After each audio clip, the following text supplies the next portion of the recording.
Kisahnya Umar bin Abdul Aziz. Ada salah seorang tabi'in namanya Sulaiman bin Abdul Malik, ini khalifahnya di zaman dahulu. Jelang wafat, dia panggil ajudannya namanya Roja bin Haywah. Roja ini tabi'in juga. Singkatnya dia bilang, "Roja, tolong kasih saya pendapat kalau menurutmu siapa yang cocok untuk jadi pengganti saya. Kalau Anda maunya siapa?" Dia bilang, "Kalau saya itu maunya anak saya yang laki-laki yang lagi pergi jihad itu." Roja bilang, "Masalahnya dia pergi jihad, kita tidak tahu dia itu masih hidup atau enggak. Kalau ada telepon, ada WA, atau ada Instagram, kita bisa lihat statusnya. Kalau masih update, berarti masih hidup." Nyata. Masalahnya di zaman dahulu kan nggak ada alat komunikasi seperti itu. Bagaimana Anda mau mewakilkan dan menyerahkan tampuk kekuasaan kepada orang yang tidak tahu apakah masih hidup atau tidak? Oke, kalau gitu anakku aja yang kecil. Kata Roja, kalau yang masih kecil, kita tidak tahu dia besar jadi kayak apa. Sedangkan tampuk kekuasaan mau diserahkan sekarang. Masa kepada anak kecil? Kalau gitu si Anu. Roja ini selalu tapi gini. Ketika ditanya terus, kalau ini gimana? Kalau ini begini, bagaimana? Roja selalu bilang tapi.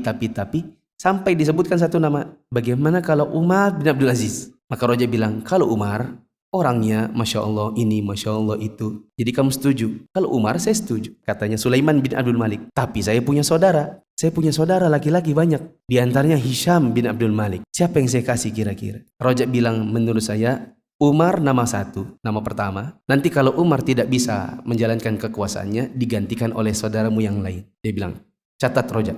Bikinkan kertas keputusannya. Ditulis, pengganti khalifah bila dia meninggal adalah Umar bin Abdul Aziz. Lalu kemudian dipanggillah polisi dan para rakyatnya. Kata Roja seperti ini. Di tanganku ada satu keputusan khalifah yang kalian wajib untuk berbaiat siapapun menjadi penggantinya yang ada di kertas ini. Ya, kenapa hadir polisi? Siapa yang tidak mau baiat ditangkap polisi. Maka semuanya baiat. Setelah semuanya baiat, tinggal dua orang. Umar bin Abdul Aziz, Hisham bin Abdul Malik. Keduanya datang kepada Roja. Umar bin Abdul Aziz bilang begini, "Wahai Roja, beritahukan kepadaku siapa yang namanya ada di kertas itu. Kalau seandainya namanya namaku, mumpung Sulaiman masih hidup, aku meminta untuk diganti, jangan namaku." Kata Roja, "Saya tidak akan beritahu." Pulang Umar bin Abdul Aziz dalam keadaan kecewa karena nggak dikasih tahu. Datang satu lagi, siapa tadi? Hisham bin Abdul Malik. "Wahai Roja, tolong beritahukan kepadaku siapa yang namanya ada di kertas itu. Kalau namanya bukan namaku, mumpung Sulaiman masih hidup, mau ku suruh ganti agar namaku." Roja bilang, "Saya tidak akan kasih tahu." Hisham pulang kecewa karena nggak tahu. Meninggal Sulaiman. Maka Roja panggil kembali, "Hayo kalian kembali lagi." Datang polisi. Sulaiman telah wafat dan kalian pernah berbaiat untuk berbaiat kepada siapapun yang namanya ada di dalam kertas ini. Yang menjadi pengganti khalifah adalah Umar bin Abdul Aziz. Maka Umar bilang, "Inna lillahi wa inna ilaihi raji'un." Hisham bilang, "Inna lillahi wa inna ilaihi raji'un."